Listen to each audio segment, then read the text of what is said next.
Okay जनाब, welcome to the tutorial. इस video में हम ये देखेंगे कि ड्रीम वीवर के ऊपर एक नई वेबसाइट किस तरह सेटअप की जाती है।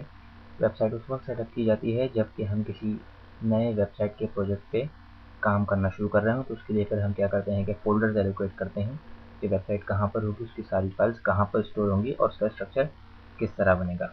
एग्जाम्पल के तौर पर अगर आप ये वाली विंडो देख रहे हैं तो इसमें आपको नज़र आएगा कि एक वेबसाइट डिफाइन हुई भी है जिसका नाम है अननेम्ड साइट 2 और सामने उसके लिखी हुई है इसकी लोकेशन की ये साइट किस जगह पे लोकेटेड है। ये सी ड्राइव में inetpub के फोल्डर में www रूट के फोल्डर के अंदर टेस्ट के अंदर ये साइट लोकेटेड है।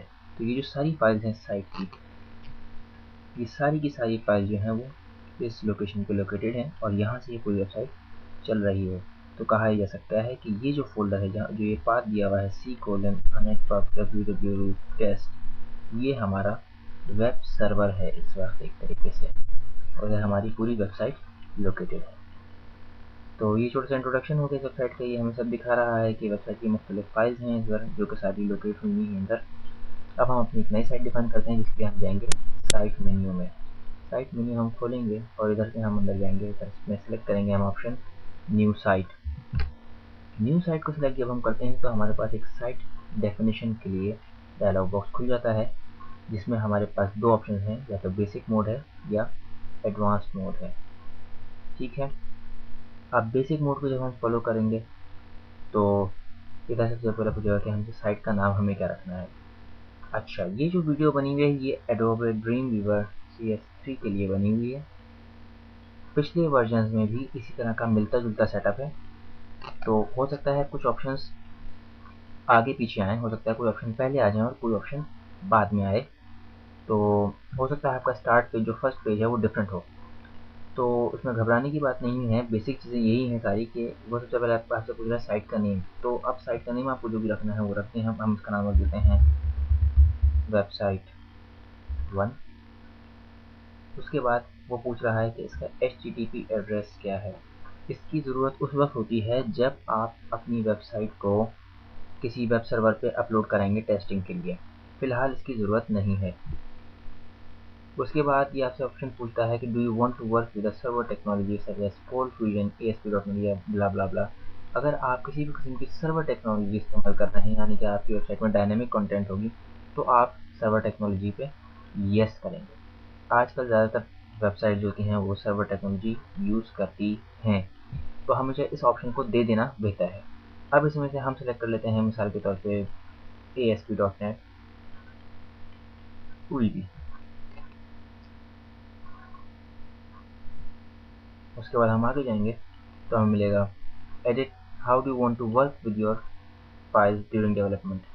हमारी फाइल्स हार्ड ड्राइव पर ही लोकेट होंगी और उसी पर सारा काम होगा। तो edit and test locally select करेंगे हम। अगर हम फाइल्स एडिट करते अपने कंप्यूटर पर और उसके बाद वो किसी वेब सर्वर पे अपलोड कराते तो फिर हम ये दूसरा ऑप्शन सिलेक्ट करते, edit locally and then upload to a remote server. और अगर हम डायरेक्ट किसी रिमोट सर्वर पे काम कर रहे हैं, यानी कि हम अपने कंप्यूटर पर कुछ काम कर ही नहीं रहे, तो फिर हम ये थर्ड ऑप्शन सेलेक्ट करते हैं। तो हमने फर्स्ट ऑप्शन सेलेक्ट किया है कि हमारी सारी जो फाइल्स हैं वो लोकली ही अवेलेबल हैं हमारी हार्ड ड्राइव पे और हम उसी पर टेस्टिंग भी कर रहे हैं। और उसके बाद आप ये देखेंगे कि इसने डिफ़ॉल्ट पाथ बना दिया है कि where on your computer do you want to store your files, यानी कि आपके कंप्यूटर पर आपकी फाइल जो है वेबसाइट की वो कहाँ स्टोर होंगी। तो वो स्टोर कर रहा है ये by default c:inetpub www root website 1 में। इसको अगर आप चाहें तो कोई और पाथ भी दे सकते हैं। फ़िलहाल हमें इससे कोई फ़र्क नहीं पड़ेगा कि हमारी वेबसाइट कहाँ पे स्टोर है, शर्त यह है कि वो बस एक फोल्डर में स्टोर हो। नेक्स्ट चलते हैं। अगला ऑप्शन है कि Dreamweaver communicates with your testing server using HTTP just like a browser, so it needs to know the URL of your site's root folder. अब आपको जो है अगर ये आपने अपनी वेबसाइट किसी टेस्टिंग सर्वर पर डाली है तो आप उधर ये इसको HTTP का एड्रेस दे दें। अगर आप बैक आएँ ज़रा तो इधर आपको नज़र आएगा कि इसने इस वेबसाइट को बनाया है inetpub www रूट के फोल्डर में। अगर आप विंडोज़ XP इस्तेमाल कर रहे हैं या आपने विंडोज़ 98 में पर्सनल वेब सर्वर इंस्टॉल किया हुआ है, विंडोज़ XP में बाय डिफ़ॉल्ट एक सर्वर होता है IIS के नाम से। वो आपका अपना लोकल वेब सर्वर होता है जिस पे आप वेबसाइट चला सकते हैं। तो उसमें चलाने के लिए वेबसाइट शर्त ये होती है कि आपकी जो वेबसाइट है वो c:/inetpub www root के फोल्डर के अंदर फाइल्स हों, तो वो as a web server act करती हैं और एक वेबसाइट बन जाती है। इसलिए ड्रीमवीवर आपकी सारी फाइल्स बाय डिफ़ॉल्ट वेबसाइट में डाल देता है। IIS सर्वर को किस तरह इस्तेमाल किया जाता है, उसको इंस्टॉल किस तरह किया जाता है और उसको विंडोज़ में कॉन्फ़िगरेशन उसकी किस तरीके से होती है, ये सब चीज़ें हमारे इस वीडियो के स्कोप से बाहर हैं, हम इसमें ये डिस्कस नहीं करेंगे। फिलहाल जो है वो इन चीज़ों को ऐसे ही रहने दिया जाए, इनको छूने छेड़ने की ज़रूरत नहीं है। उसके बाद when you are done editing a file, do you copy it on another machine? हम इसको किसी और मशीन पे नहीं करते कॉपी, हम अपने लोकली ही चलाते हैं, तो हम इसको नो कर देंगे। नेक्स्ट, आखिर में सिर्फ समरी आ गई कि भाई आपकी वेबसाइट इस तरह से ये सब सेटअप हो गई है और ये इसके साथ ऑप्शंस कॉन्फ़िगर कर दिए जाएंगे। इसको सिर्फ डन करना है, लेकिन हम एक नज़र एडवांस व्यू में जाकर देखते हैं। ये एक शॉर्टकट है।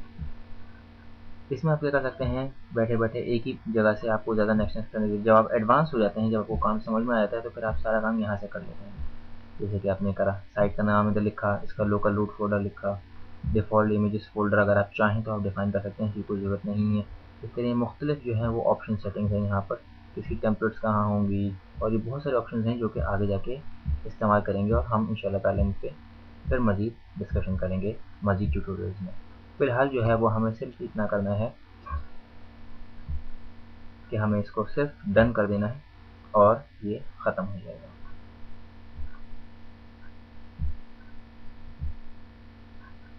नेक्स्ट नेक्स्ट नेक्स्ट नेक्स्ट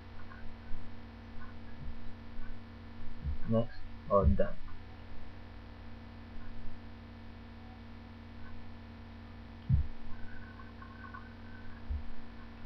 हमारी अब वेबसाइट तैयार हो चुकी है। यहाँ पर फाइल्स के अंदर देखें वेबसाइट 1 नज़र आ रहा है आपको। इससे पहले मैंने आपको एग्जाम्पल के तौर पे एक अननेम्ड साइट 2 दिखाई थी जो पहले से कॉन्फ़िगर हुई भी थी। अब मैं आपको दिखा रहा हूँ वेबसाइट 1। ये वेबसाइट 1 भी जो है inetpub के फोल्डर में है। अगर हम इसको सब ब्राउज करके देखें तो देखेंगे इसका पाथ लिखा हुआ रहा है inetpub www root वेबसाइट 1 के फोल्डर के अंदर है।